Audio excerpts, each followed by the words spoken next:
nombre de Jesús, iglesia, Dios nos ha dejado a nosotros la protección divina. La liberación puede romper, hermano, la bioquímica que nos inclina siempre a alimentar nuestra alma con cosas negativas. Tú le envías, por favor. Desde ya, Señor, primeramente me considero necesitado de tu palabra y suplico que se haga tu voluntad en mi vida, por favor. En el nombre de Jesús te lo pedimos, Señor. Amén y amén. Gloria a Dios. Bueno, todo este tiempo que hemos estado ministrando en otros lugares, el Señor ha estado pues hablándome de algunas cosas que a veces llego a lamentar no tener la oportunidad de platicarlas aquí, porque considero que son de importancia, que son un mensaje no específicamente para una congregación, sino para la iglesia. Y entonces, basado en eso, estoy tratando de hacer un como resumen y poder trasladarle a usted de las cosas con las que Dios me ha bendecido a mí y ha bendecido también los lugares donde hemos estado ministrando. Entre ellas quisiera platicar de lo que he titulado los altares de las últimas generaciones. Este tema surge a raíz de que hablé acerca de las últimas generaciones. Estuve hablando de una generación escatos, de una generación acharrón y de varias generaciones que Cristo cita.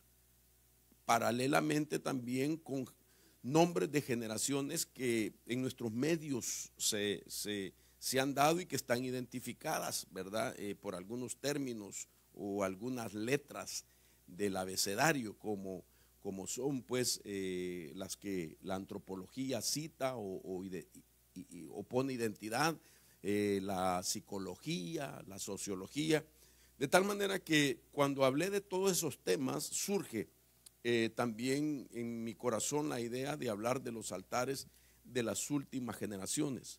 Últimas generaciones por hablar de dos específicamente. Sin embargo, ¿por qué es importante esto? Porque a usted y a mí nos va a tocar definir la posición, oigan esto, ante las desviaciones que ya se están dando en el mundo y especialmente que está llegando a la iglesia del Señor Jesucristo. Desviaciones que comienzan de manera doctrinal,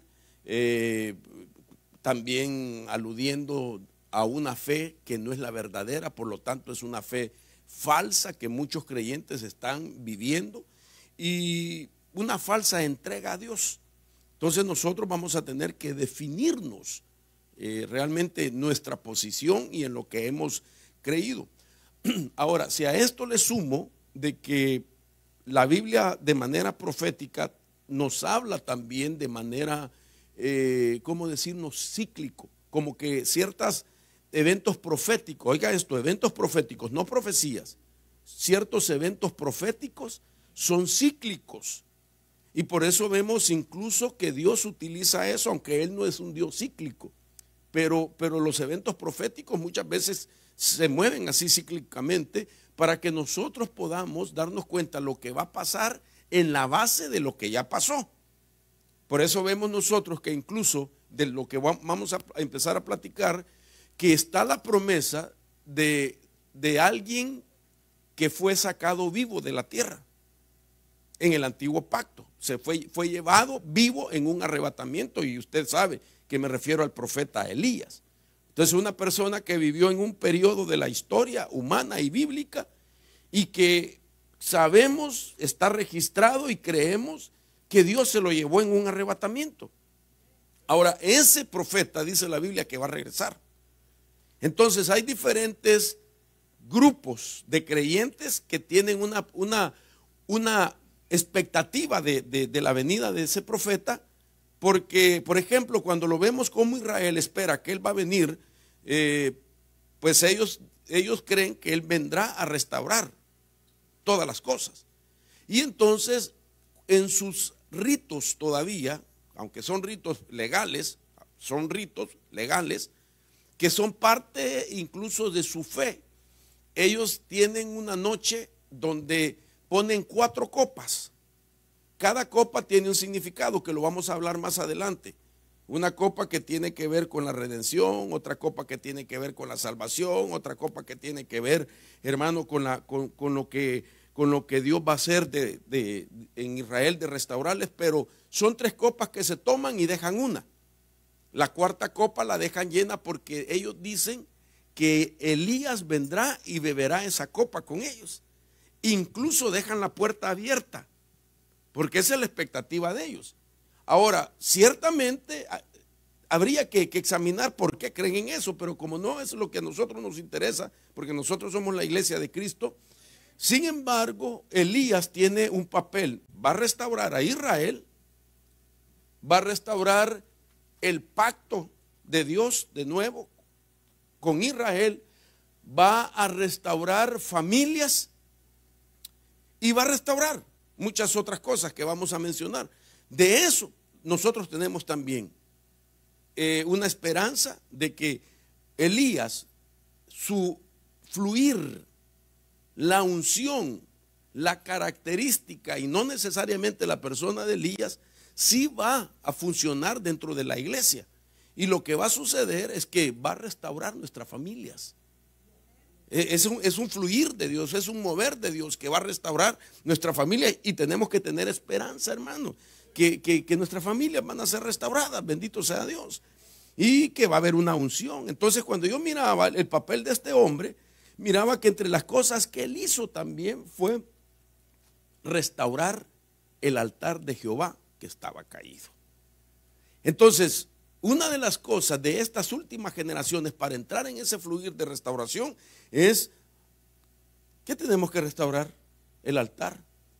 Y claro, tengo que aclarar que no estoy hablando de un altar literal para que usted lo vaya a poner en su casa, en un cuarto específico o en la esquina de su casa, porque eso es volver otra vez a la idolatría, volver otra vez al ocultismo o a lo místico. No se trata de restaurar un altar literal, pero sí vamos a ver lo simbólico y lo espiritual del altar. Un altar que sea restaurado en nuestro corazón, para que nos lleve a tener de verdad una vida devocional, una vida en comunión con Dios, una vida en adoración, una vida en entrega al Señor, porque el altar tiene muchos significados.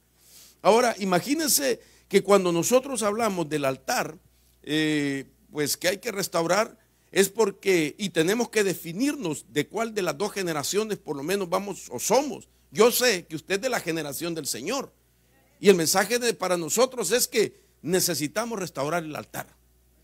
Necesitamos tener una vida devocional más, hermano, experimental, más práctica, más real en nosotros. Esa es la realidad de restaurar un altar.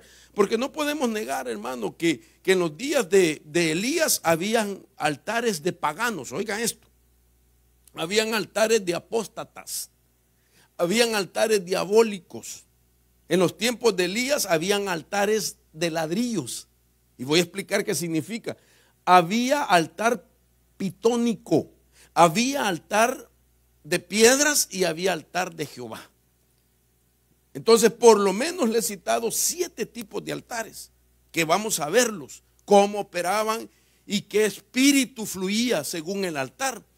Entonces, la base de esto la encuentro en Primera de Reyes 18:30, porque yo creo con todo mi corazón. Imagínense, si en el tiempo de Elías había apostasía, en el tiempo de Elías había paganismo, en el tiempo de Elías ya eran pocos los que hablaban de verdad de parte de Dios. Porque Elías dijo: a todos los profetas han matado, solo yo he quedado. Aunque Dios le dijo: me he reservado 7,000 que no han doblado rodillas delante de Baal. Pero eso nos habla de un remanente. Nos habla de un grupo pequeño, hermano, en comparación a la multitud, digamos, de creyentes. Son pocos relativamente. Y entonces se habla que en el tiempo de Elías había un espíritu jezabélico. Y se habla de altar caído en comparación de otros altares que estaban erigidos que no eran de Dios. Se habla de una unción, se habla de arrebatamiento. Entonces, lo profético de Elías es una fotografía hablada en la Biblia de las cosas que van a volver a suceder. Porque Jezabel está activa, el paganismo está activo. El ocultismo está activo. La apostasía está activa. La restauración familiar se está dando, no podemos negarla. Se está dando. Y entonces todas esas cosas nos dejan ver que si queremos saber cómo va a ser este tiempo final, tenemos que ver algunas facetas de la Biblia. Y entonces la base dice así, Primera de Reyes 18:30, dice: entonces Elías dijo a todo el pueblo: acercaos a mí. Y todo el pueblo se acercó a él y reparó el altar del Señor que había sido derribado. Fíjese qué interesante. El versículo 31, que en un momento lo voy a poner, pero quiero comenzar a leerlo yo, dice: Elías tomó 12 piedras conforme al número de las tribus de los hijos de Jacob, a quien había venido la palabra del Señor diciendo: Israel será tu nombre. Verso 32, y con las piedras edificó un altar en el nombre del Señor e hizo una zanja alrededor del altar suficientemente grande para contener 2 medidas de semilla.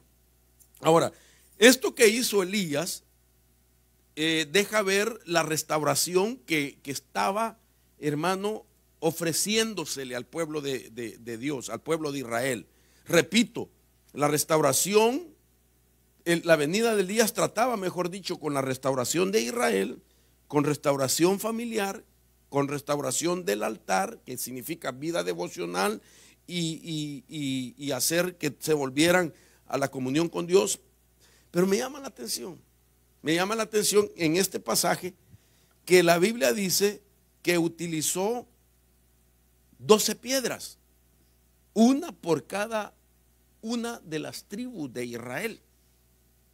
O sea, como me llama la atención que cuando él escoge 12 piedras para levantar un altar, déjeme pensar en voz alta, dijo: esta es la piedra de Rubén, esta es la piedra de Simeón, esta es la piedra de Leví, esta es la piedra de Judá, así sucesivamente, hasta citar, poniendo 12 piedras en lo que era un altar, o erigiendo el altar con 12 piedras, nombró los nombres de cada una de las tribus. Y resulta que esos nombres representan la problemática humana o el problema de los creyentes, que sus problemas no le permiten tener una consagración como ellos quisieran. Entonces, si logramos entender cómo se restaura cada una de esos nombres o de esas personas para estar ahora en el altar de Jehová, entonces podríamos nosotros entender cómo trabajar con nuestros problemas, para que no haya nada que nos impida, hermano, estar en una comunión y en el estado que Dios requiere para la venida del Señor. Ahora quiero brevemente comenzar a hacer un recorrido de lo que he entendido en la Biblia respecto a Elías. Por ejemplo, en los días de Elías habían 2 tipos de enemigos de la fe. Uno de ellos era el paganismo y otro de ellos era la apostasía. Esto está también en nuestros medios. Yo le podría añadir ahora que también en nuestros medios no solamente existe altares paganos, sino también altares de apóstatas, pero también altares de ocultismo. Hay ocultismo, se suma. O sea que nosotros estamos batallando contra 3, o vamos a batallar contra 3 frentes que tenemos que desbaratar. Ahora mire, en los días de Elías, la apostasía de Israel había llevado a que ellos levantaran 45 altares en 45 montes de las ciudades de Israel. Eso lo dice la Biblia. Imagínense que después de conocer a Dios, Israel levanta altares en los montes de 45 ciudades, y a eso se le conoce como los lugares altos. La Biblia está llena. Cuando usted busca en una concordancia y pone la palabra lugares altos, usted encontrará que son palabras que se repiten varias veces, y algunas de ellas se citan, y dentro de esas que se citan hay 45 ciudades donde Israel levantó altares para otros dioses, hermano, después de conocer al Dios verdadero. Ahora, ¿qué hacían ahí? Quemaban incienso a otros dioses, adoraron ídolos, adoraron a Baal, porque Baal era el señor de la prosperidad y del incremento según lo que Baal les prometía. Sacrificaron niños a Moloc, que era otra potestad. Oiga esto va a ser interesante. adoraron al dios de la fertilidad llamado Astarte y practicaron la hechicería y la adivinación. Esto hacía Israel después de conocer a Dios. Esto se llama apostasía. Luego, el paganismo significa idolatría, inmoralidad, persecución, adoración a otros dioses, derramamiento de sangre, sacrificio de niños, perversión y ocultismo. Pareciera que sugerido están en las acciones de lo que es el paganismo dentro de la apostasía, porque van íntimamente ligados una cosa con la otra. Una apostasía es divorciarse de la verdadera fe, dejar de hacer lo que Dios espera de nosotros como creyentes verdaderos y comenzar a practicar, hermano, lo que a Él no le agrada y para Él es una abominación. Entonces, el paganismo es algo sutil que es usado para decir que todavía aquella persona no está practicando el satanismo o el ocultismo. Cuando se habla de paganismo, hay una gran diferencia al satanismo y al ocultismo. Entonces, gente que dice, no, yo no soy satanista o yo no estoy practicando el ocultismo.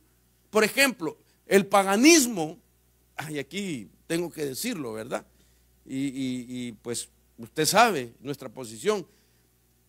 El paganismo es celebrar Navidad, porque no tiene fundamento bíblico. Paganismo es practicar otra de las fiestas como Halloween, las fiestas que vinieron de Europa, etcétera. Todas esas es paganismo. Entonces la gente no mira mal, la gente que lo practica no mira mal, pero es paganismo. Pero es una línea que conecta también con la apostasía, porque no tiene nada que ver con Dios. Ok, dejémoslo ahí y pasemos al otro punto. Ahora, la apostasía se define también como alejarse de Dios, alejarse de la oración y aún de la lectura de la palabra y de la vida del altar. Apostasía es llevar a las personas a creer que es necesario el aborto legal, que el matrimonio homosexual es legal, que hay droga legal y que el incremento de la religión del Islam, que no creen en Dios nuestro, sino que ellos tienen su propio Dios, que ellos no saben que es Satanás. Ok. Ahora, en los altares que levanté, mire cómo estamos ahorita. Quiero enseñarle esta fotografía de algo que me mandaron unos hermanos. Esta fotografía es actual de lo que está sucediendo ahorita. Y aquí estamos viendo satanistas que están buscando destruir la Biblia e invocar al diablo en las universidades. Esto está sucediendo el día de hoy. Quiero leerle la información. La información que salió publicada dice que un grupo universitario anunció que pronto hará una ceremonia neosatánica en la Universidad de Clemson en Carolina del Sur, aquí en Estados Unidos. Usando el nombre de Clemson Unorthodox Neosatanic Templo, distribuyeron invitaciones con símbolos satánicos que prometen hacer el sacrificio de un cordero y derramar la sangre del animal, además de quemar Biblias. Este ritual satánico, dice, tiene como destino invocar a Baphomet, que es la potestad que está ahí. Esto está también en un templo, que esto hablamos hace algunos meses o años de esta entidad que la levantaron también en Tennessee, ¿verdad? La tienen ahí, está en un lugar, literalmente tienen a Baphomet ahí, que el Señor lo reprenda. Y entonces este es uno de los muchos nombres del diablo que está representado por una figura con un cuerpo humano pero con cabeza de cabra.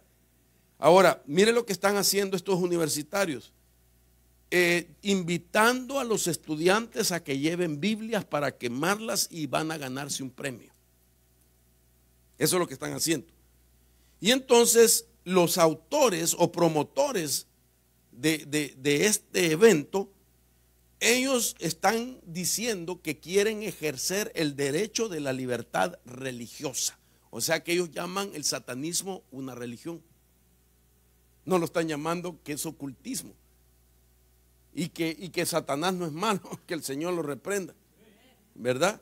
Y entonces ellos lo consideran una religión. Ok, esto está sucediendo ahorita. Hay altares que se están levantando en medio de la sociedad que vivimos. Mire esto otro. Esto es Moloch.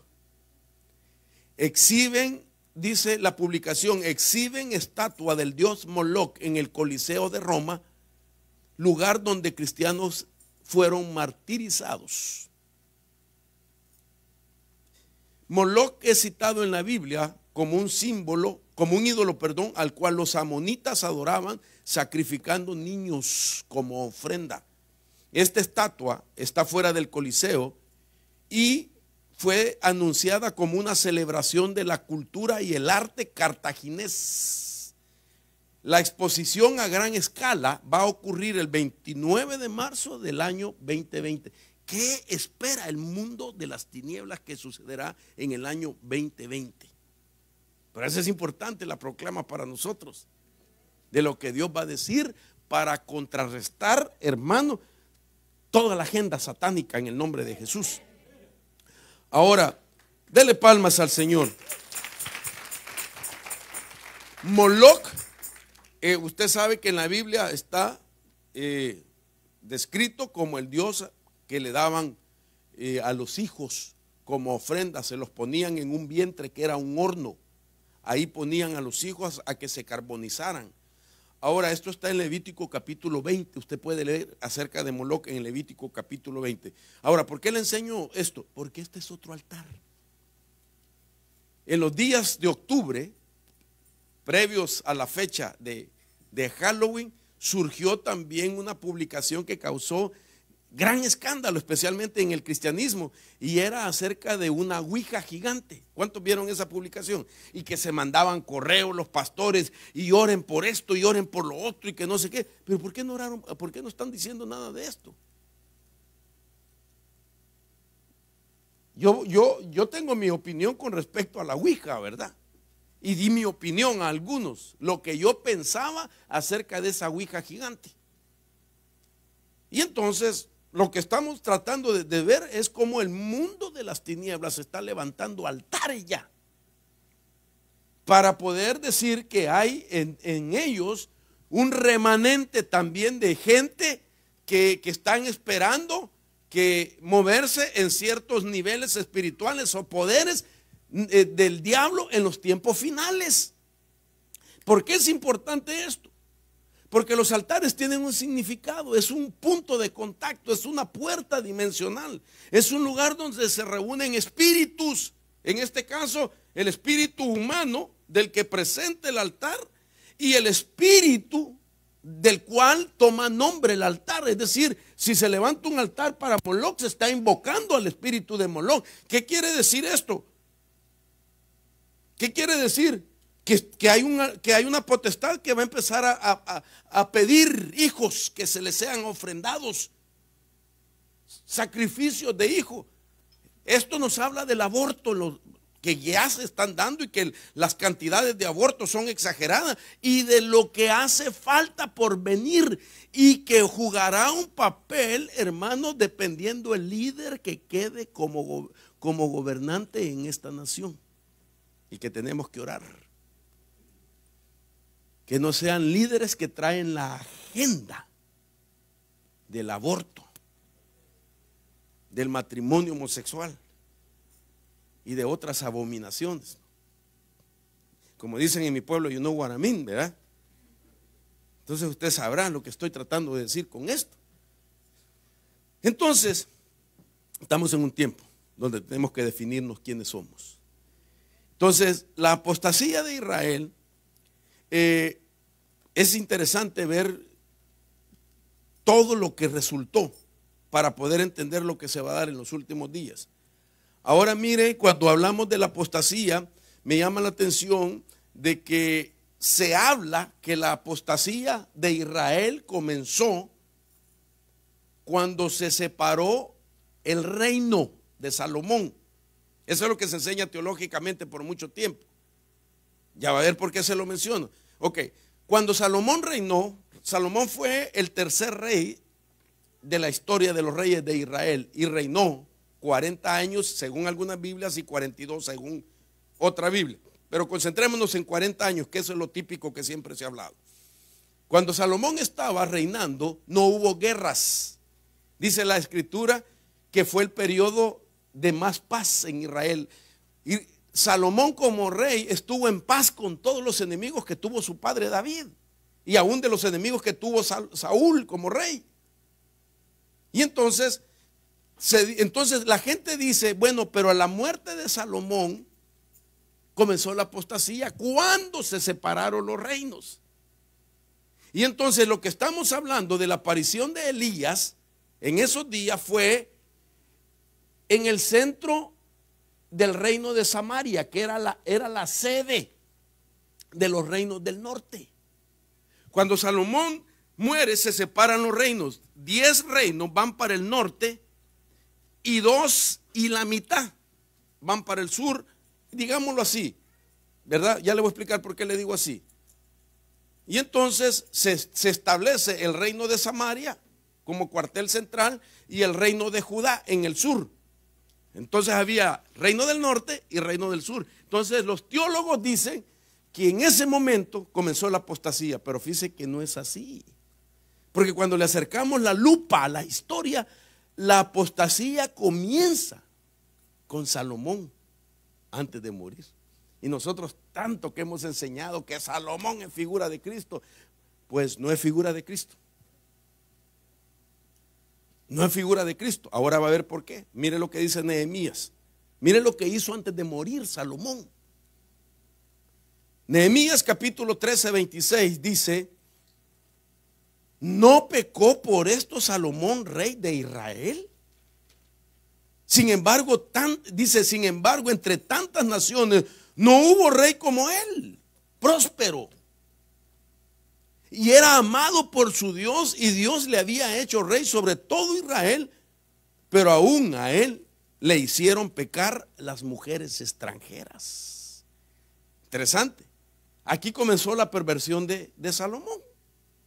Ahora, esto es lo que dice Nehemías cuando él está levantando las murallas caídas de Jerusalén. Cuando él se da cuenta que habían pasado, hermano amado, 400 años de la muerte de Salomón, y había un remanente de sacerdotes contaminados con lo mismo que había hecho Salomón. 400 años de contaminación había durado la apostasía de Salomón.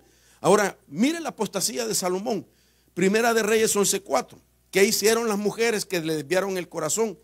Dice el verso 4: pues sucedió que cuando Salomón era ya viejo, sus mujeres desviaron su corazón tras otros dioses, y su corazón no estuvo dedicado por entero al Señor su Dios, como había estado el corazón de David su padre.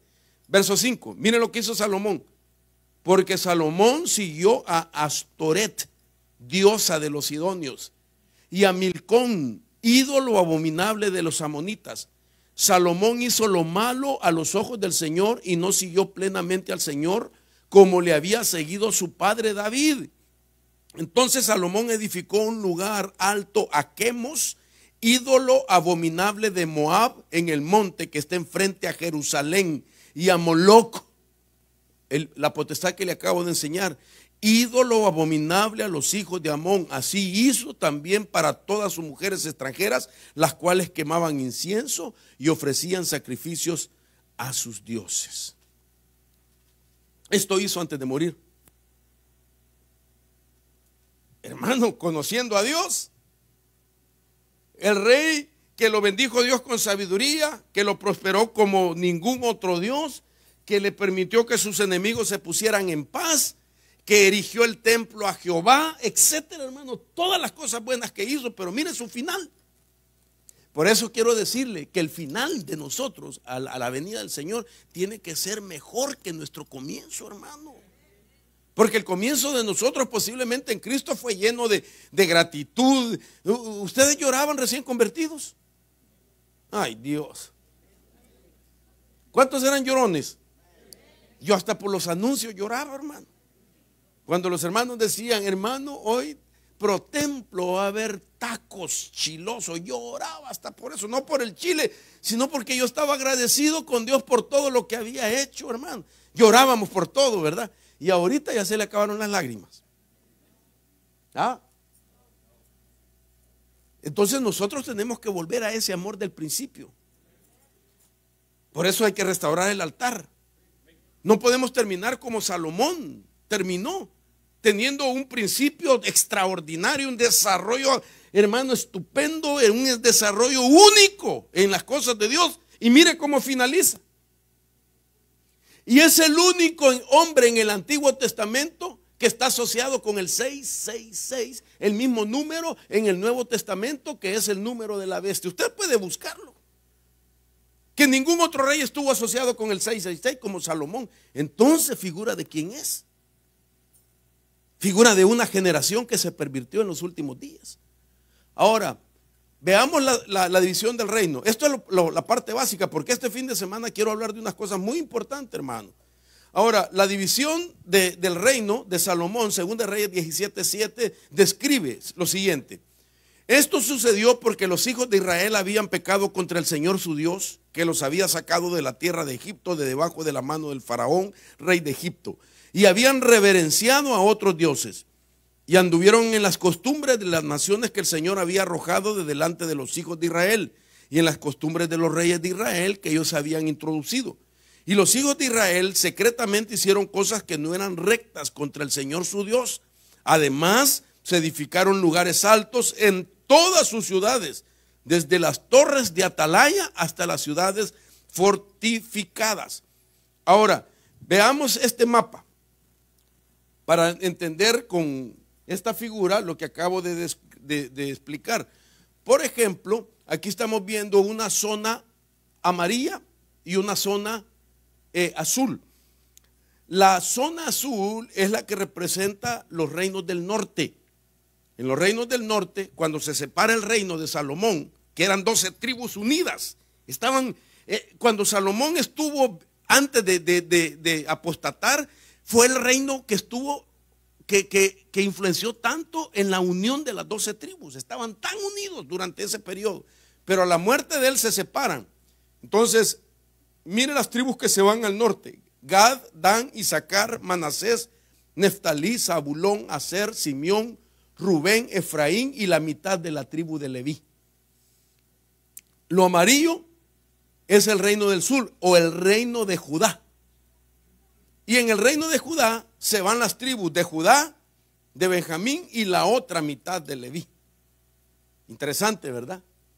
Dos reinos, Judá y Samaria. Y en Samaria estaba Acab y Jezabel. Y ellos llevaron a la apostasía a Dan, a Gad, a Isaacar, a Manasés, a Neftalí, a Zabulón, a Aser, a Simeón, a Rubén, a Efraín, a la mitad de la tribu de Leví. Estas 10 tribus le llaman hasta el día de hoy las 10 tribus perdidas de Israel. No los encuentran. No saben dónde están diseminados en el mundo. Todavía los están buscando. Porque en las diásporas judías se diseminaron por todo el mundo y nadie sabe dónde están. Han pasado ya tantos años que algunos de ellos se han mezclado ya su genética. Y ahora cualquiera puede decir: yo soy de la tribu de Gad. Les están haciendo estudios profundos genéticos para encontrarles el gen, que son parte de esas tribus. Por eso le llaman las 10 tribus perdidas de Israel. Ahora, todos ellos cayeron en apostasía. Todos ellos cayeron en idolatría. Todos ellos cayeron en el paganismo y cayeron en el ocultismo también. Entonces, a partir de ahí podemos ver en la historia como patrón profético que estas cosas van a volver a suceder. Hoy más que nunca tenemos que fortalecer nuestra fe, hermano. Tenemos que abrazar nuestra fe, tenemos que creer con todo nuestro corazón que el Señor viene.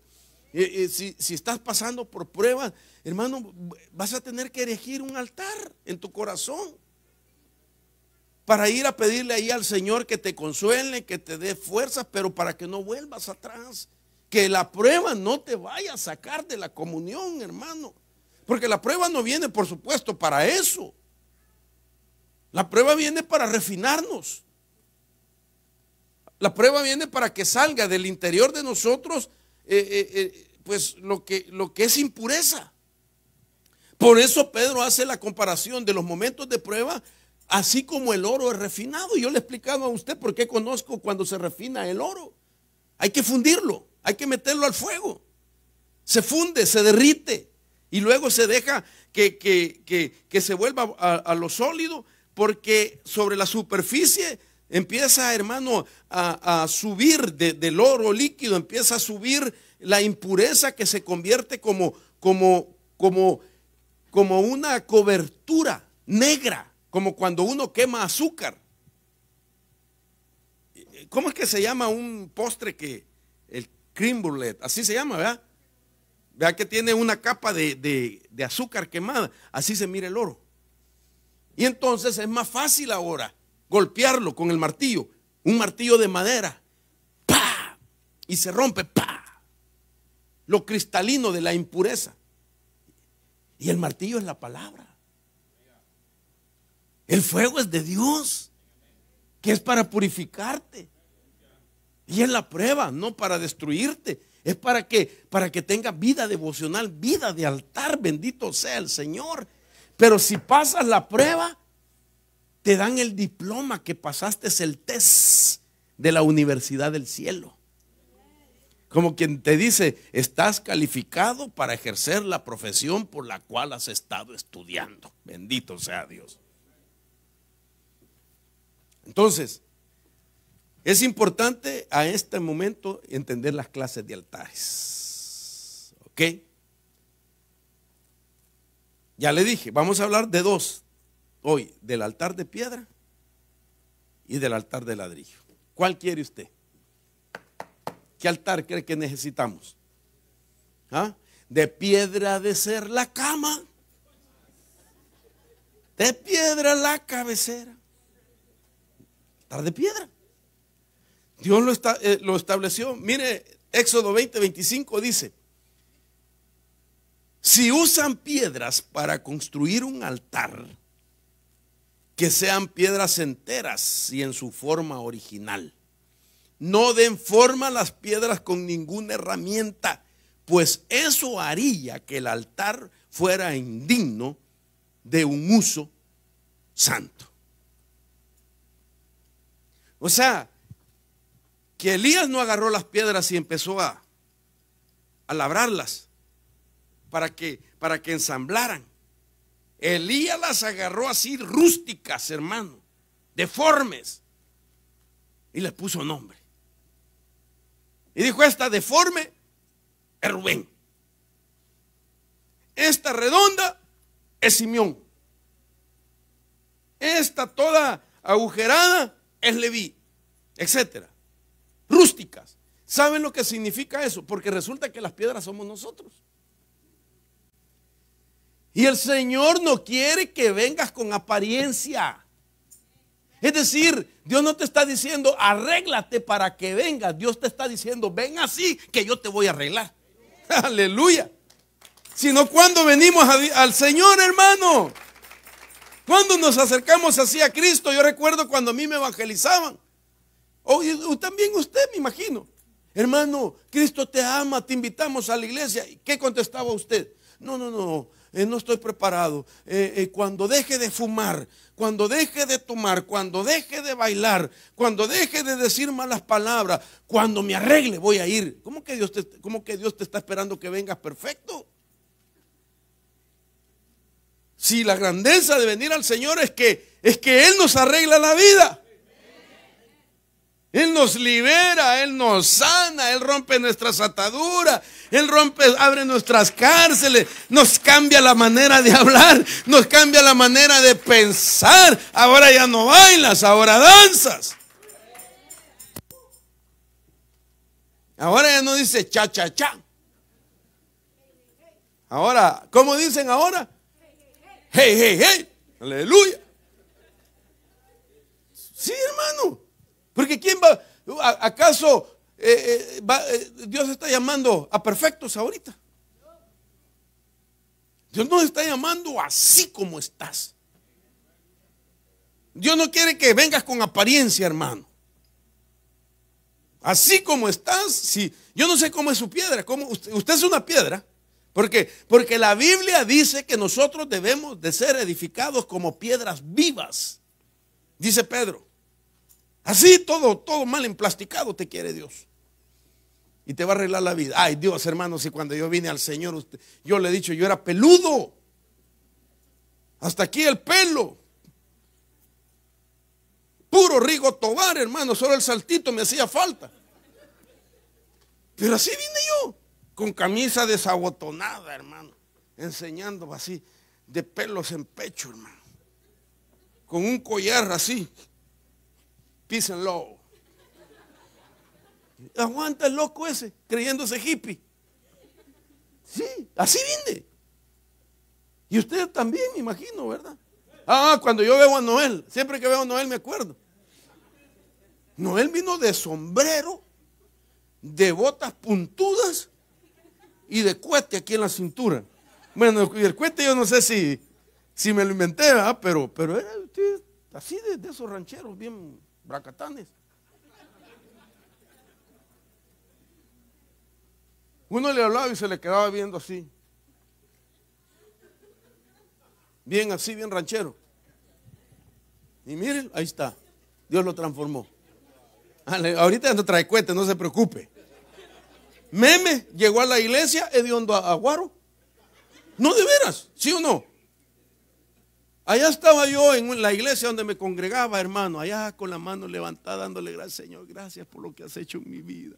Gracias, Señor, que me cambiaste, que rompiste, Señor, ese espíritu de alcoholismo. Y cuando de repente siento un olor a guaro, y empiezo a decir, Padre, pero tú me liberaste del alcohol. Y era él que me toca y me dice, Mario, vengo a buscar de lo que tú tienes. Desde ese día se quedó en la iglesia. Desde ese día hace 30 y pico de años también. Así venimos. Así venimos. Dios te quiere así, hermano. Hermano, pero ya caminé algunos años en el Señor. Sí, pero por eso es que existe la restauración del altar a Jehová. Si menguaste en algo, si dejaste algo, hoy el Señor te va a restaurar y te va a levantar como nunca antes, hermano. Has tenido un nivel de vida entregada a Dios en este tiempo final. Ya no vas a soñar con demonios, ni con persecuciones, ni que te mueres. Vas a soñar cosas maravillosas porque Dios hasta el sueño nos va a restaurar. Porque nos va a hablar de nuestro destino. Mire, por eso no le ande creyendo a gente portadora de sueños raros, hermano. Hay mucha gente rara, de verdad. Yo he enseñado y he dicho de que el sueño es personal. En la Biblia solo aparece que hubieron hombres que interpretaron sueños, pero se los interpretaron a paganos. Daniel, a Nabucodonosor, José cuando estaba preso, a los que estaban presos con él y al mismo Faraón.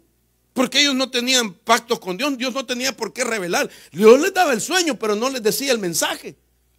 Pero Dios, cuando te da un sueño, es tuyo, es tuyo. 99.9% de los sueños son personales. Por eso cuando le dio sueños a José, ¿por qué sus hermanos lo querían matar? Porque ellos sabían que se cumplían los sueños de Dios. Y solo matándolo podían impedir que esos sueños llegaran a ser realidad. Solo 1% en la Biblia el sueño es profético. Por eso cuando la gente, ay hermano, tuve un sueño con usted. Sí, hermano. Y la gente esperando que se sacó la lotería o algo le pegó al gordo y que son miren lo que le dice. Lo soñé que lo estaban encerrando a su abuelita, les digo yo. Renuncio, reprendo, rechazo y regaño. Toco madera también. No. Si Dios es suficiente para darle los sueños a usted y decirle lo que Dios quiere hacer, ¿por qué le va a ir a enseñar a la... Mejor no digo nada. ¿Por qué le va a ir a enseñar perdón, como no hay nadie, ¿verdad? A la vieja que ni se congrega, hermano? O al viejo loco, hermano, que ni se congrega, le va a ir a hablar al que ni se congrega para decirle la vida de Pacheco y la Pacheca. ¿Cómo no, chon?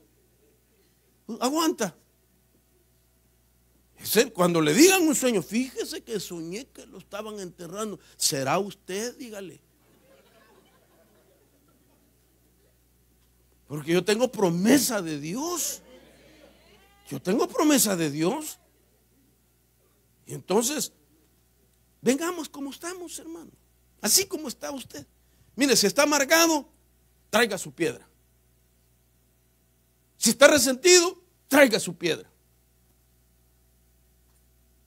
Si ha cometido una falta, traiga su piedra. Que en el tiempo de la restauración del altar va a ser algo Dios en nuestra vida. Ya va a ver para dónde lo llevo, hermano. Si este tema, olvídese. Ahora, entonces esto es lo que dijo Dios: traigan piedras y no les den forma. Así como están los quiero, porque voy a glorificar mi nombre. Ahora, mire lo que hacía Israel. Y estos son los altares que Dios desecha. Un pueblo de continuo me provoca en mi propio rostro, sacrificando en huertos y quemando incienso sobre el ladrillo. Entonces vinieron unos y dijeron: no, las piedras no, ladrillo. Vamos a hacer altares de ladrillo. Porque si estaban quemando incienso sobre ladrillos, los ladrillos eran un altar que levantaban. Entonces aquí tenemos que ver qué son los ladrillos. ¿Por qué Dios desecha el altar de ladrillo? Usted no puede ser altar de ladrillo. Usted tiene que ser de piedra. Dígale al que tiene en la par: mi querida hermana Picapiedra, dígale así, ¿verdad?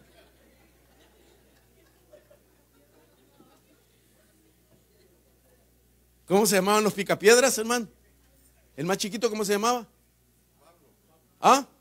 Pablo, hasta nombre bíblico tenía. ¿Y el otro? Pedro. Pues nombre bíblico, mire qué tremendo. Pablo Picapiedra, Pablo Picapiedra, ¿sí? Pedro Picapiedra y Pablo Picapiedra. Amén. Con su tronco móvil, ¿verdad? Los Merkebach. Ok. ¿Por qué Dios desechaba los ladrillos? Veamos la historia de los ladrillos. Por ejemplo, ¿por qué desechaba Dios los ladrillos? En primer lugar, Génesis 11:3. Y se dijeron unos a otros: vamos, fabriquemos ladrillo y cosámoslos bien. Y usaron ladrillo en lugar de piedra y asfalto en lugar de mezcla. Y dijeron: vamos, edifiquemos una ciudad y una torre cuya cúspide llegue hasta los cielos, y hagámonos un nombre para que no seamos dispersados sobre la faz de toda la tierra. Los ladrillos en vez de piedra. ¿De qué está hablando ahí? De la torre de Babel. ¿Quién la mandó a hacer? Nimrod. ¿Quién era Nimrod? Un rebelde contra Dios. Entonces quiere decir que los altares de ladrillo representan el espíritu de Nimrod. Representan rebelión. Babel representa confusión. Representa mezcla. Babel representa una mentalidad babilonizada. Representa prostitución. Entonces levantar ladrillo, altar de ladrillo, representa todo eso, hermano. Representa estar bajo la influencia de Babilonia. Tenemos que ver Babilonia desde sus orígenes, Génesis 11. De ahí tenemos que verlo, Babilonia, en Daniel capítulo 1 en adelante, que fueron los que llevaron cautivo al pueblo de Israel. Por 70 años los cautivaron. El cautiverio representa cautividad mental. Egipto representa esclavitud, lo hemos hablado: cadenas, capataces, duros trabajos, un faraón, 6 tipos de comida. El cautiverio de Babilonia, encabezado por Belsasar, llegó a Jerusalén, derribó las puertas, derribó las murallas, robó el patrimonio de los patriarcas, se llevó la herencia de los patriarcas, se llevó cautivo a hijos nobles.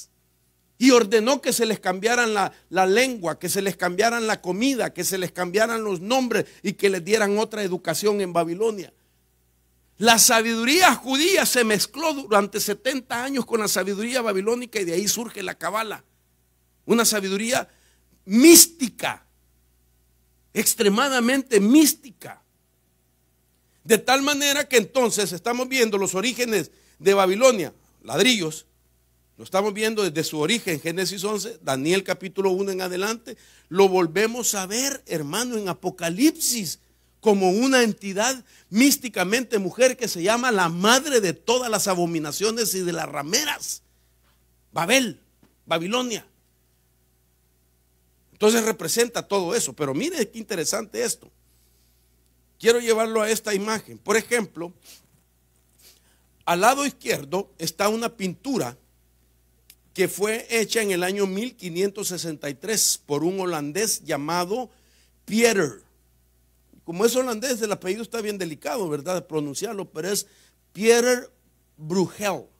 Aleluya, estoy hablando hasta holandés, con barrera. Es esta es una pintura que él hizo de la Torre de Babel.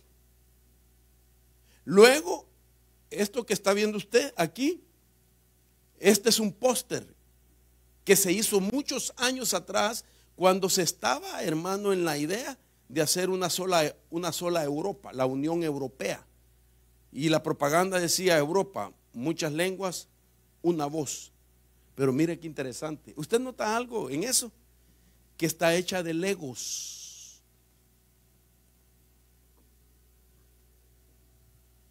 Está hecha de legos. Y lo que me llama la atención a mí, que la palabra legos aparece en la Biblia, se la voy a ampliar.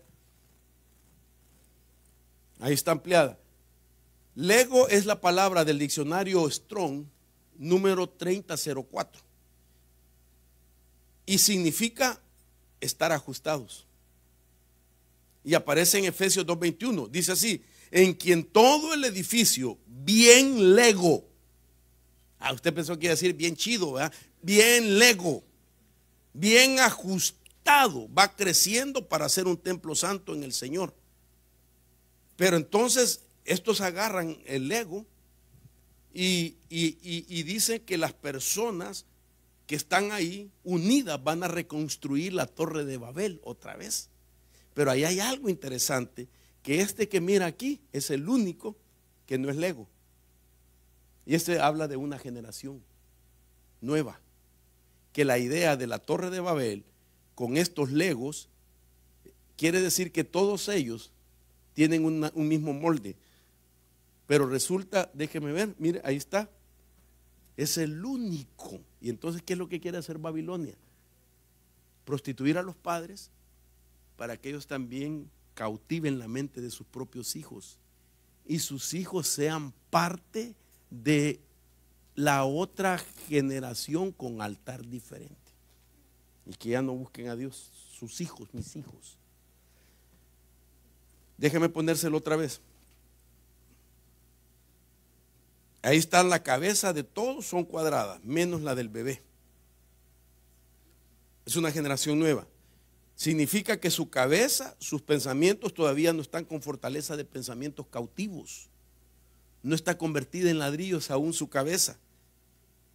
Es un proyecto que el enemigo quiere elaborar, y es que los jóvenes estén rodeados por adultos que estén batallando con pensamientos cautivos, que batallen con su pasado, que vivan amargados, que vivan resentidos, que vivan con dolor, que vivan con traumas. El domingo voy a explicarle algo acerca, más allá de lo que he enseñado acerca de los traumas, hermano. Y entonces mire, porque resulta que los traumas de los padres pueden afectar a los hijos a tener una mentalidad también. Vamos a aprender a ser diferentes tipos de padres y no pretender, dígase, que por amarlos los vamos a corregir, aunque la corrección es necesaria, pero muchas veces se va más allá de la corrección y en vez de corregirlos los dañamos, los vacunamos para que se vayan de la iglesia. Si usted supiera lo que a mí me ha tocado oír de hijos de pastores estos días. Ay, hermano, que cuando me contaban cómo se sienten ellos y cuando ellos, cómo piensan ellos de sus padres pastores, qué dolor más grande sentía, hermano. ¿Y por qué? Porque me hizo que hiciera esto y lo otro, esto y lo otro, esto y lo otro, me obligó a hacer esto, a pensar así. Ya no, si hay, imagínense que oí que me dijeran: odio el día que mi padre se nombró pastor o lo nombraron pastor. Dios mío. Y esto no es primera vez que lo oigo, hermanos. Vaya, ahora le voy a pasar a usted la factura. ¿Cuántos hijos no dirán: odio que mi padre diga que es cristiano y me obliga a hacer cosas?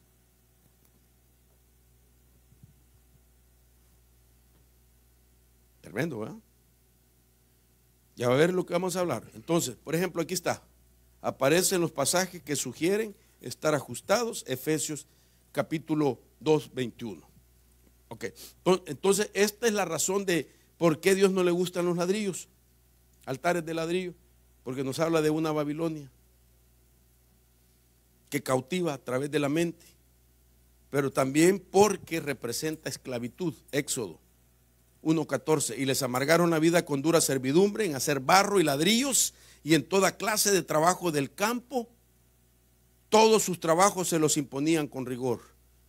Ok, ¿por qué no le gusta a Dios altares de ladrillo? Porque tiene que ver con la amargura, porque tiene que ver con nuestro pasado, tiene que ver con los tiempos de esclavitud que vivimos. Ahora mire las características del ladrillo basado en los legos. Usan el mismo molde, tienen el mismo tamaño, tienen el mismo color, tienen la misma forma, tienen el mismo peso, llevan una misma línea. Ahí hay un error ortográfico. Perdón usted. Todos los ladrillos son iguales.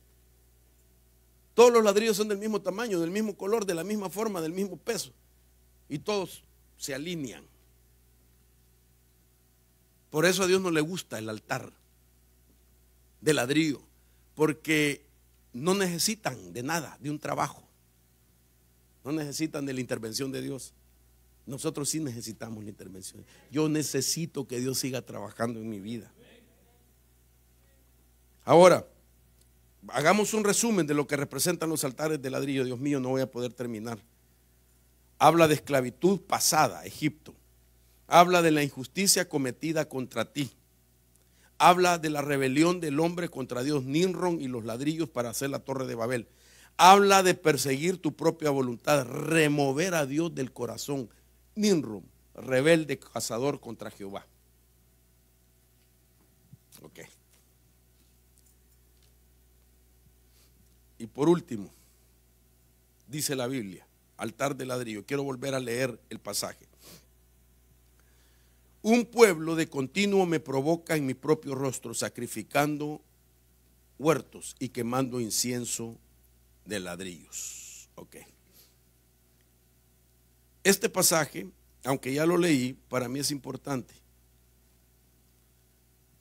Éxodo 1:11. Por tanto, los egipcios esclavizaron a los israelitas y les pusieron capataces despiadados a fin de subyugarlos por medio de trabajos forzados.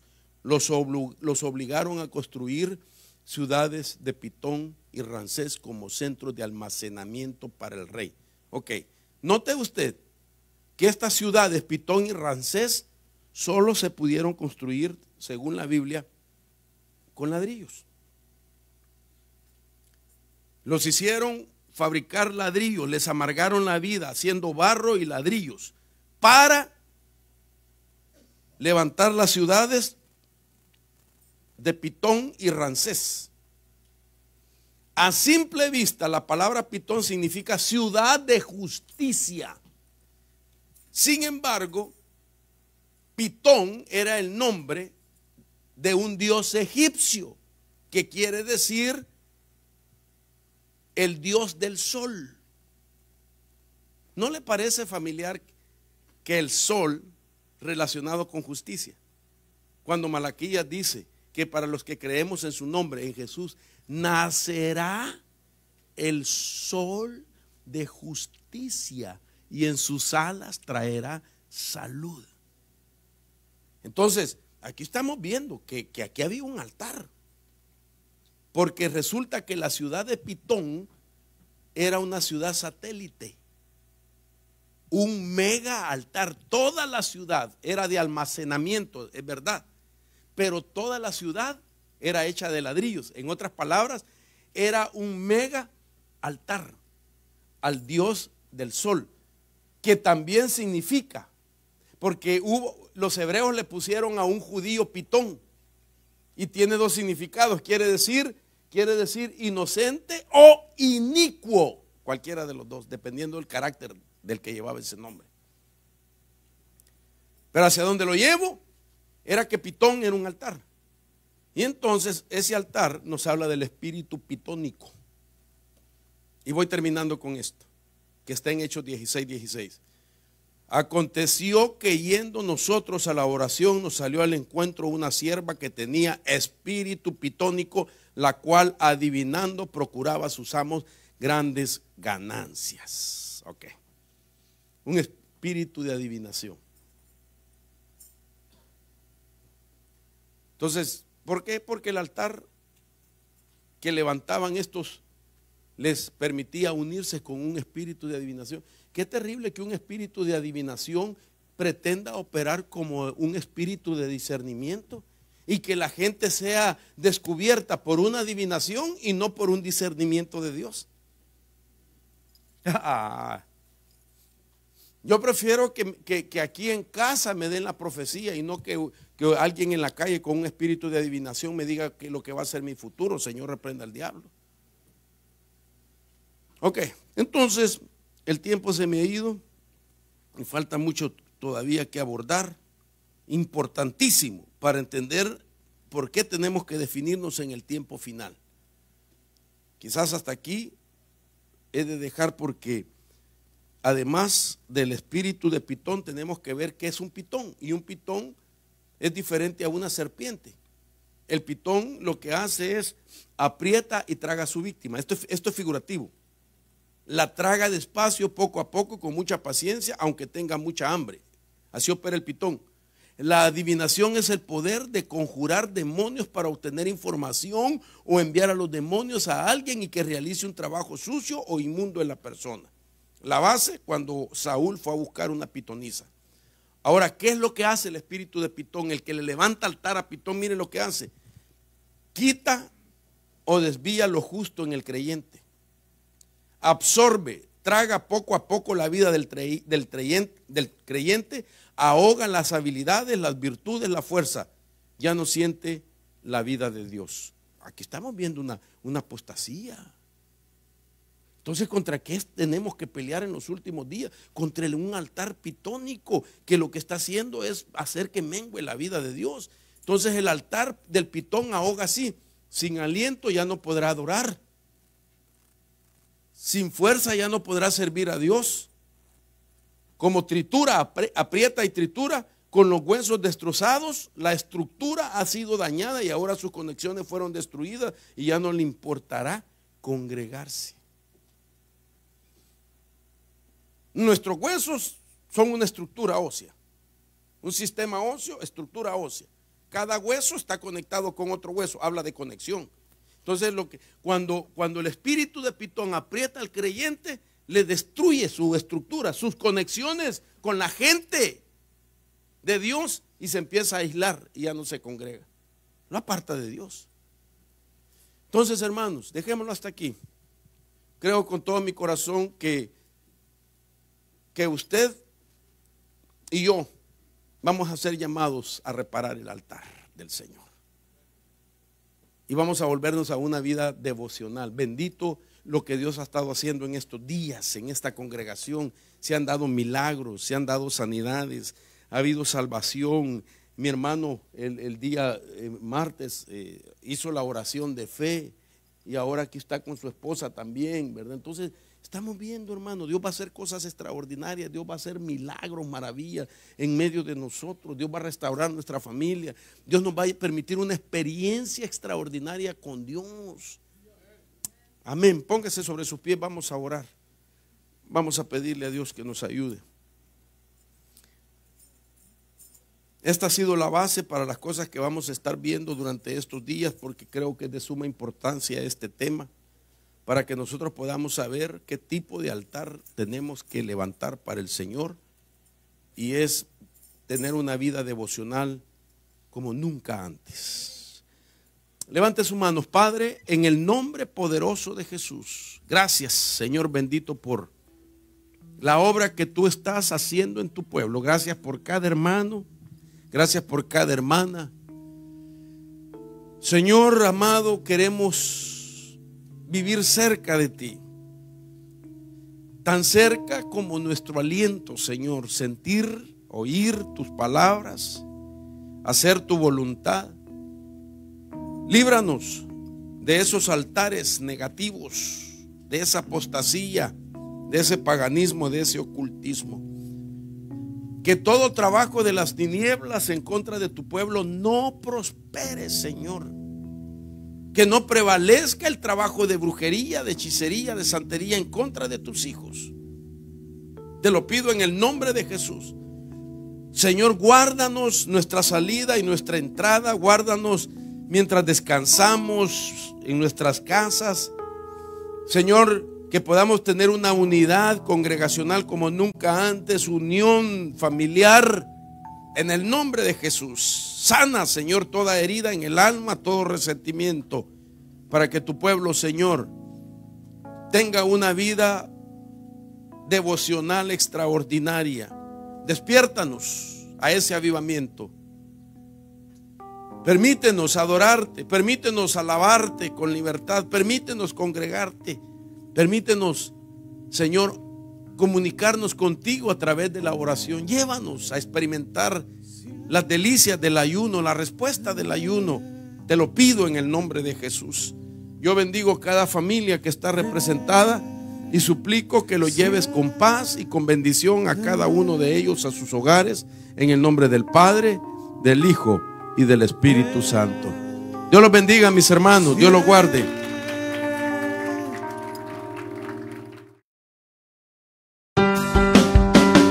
Porque la palabra de Dios es viva y eficaz y penetra hasta lo más profundo de nuestro ser. Este fue un mensaje de Iglesia de Cristo Llamados a Conquistar, Ministerios Ebenezer, Oregón. Hoy me encuentro en Corros. Agradecemos a Dios por la oportunidad de llegar a tu vida a través de este medio. Si este mensaje fue de bendición para tu vida, escríbenos a nuestro correo o ingresa a nuestra página web. Visítanos en Iglesia de Cristo Llamados a Conquistar, Ministerios Ebenezer, Oregón. Nos congregamos todos los viernes y domingos. Para más información, llámanos o visita nuestra página web. Te invitan los pastores Mario y Luz Rivera y la congregación de Iglesia de Cristo Llamados a Conquistar, Ministerios Ebenezer, Oregón.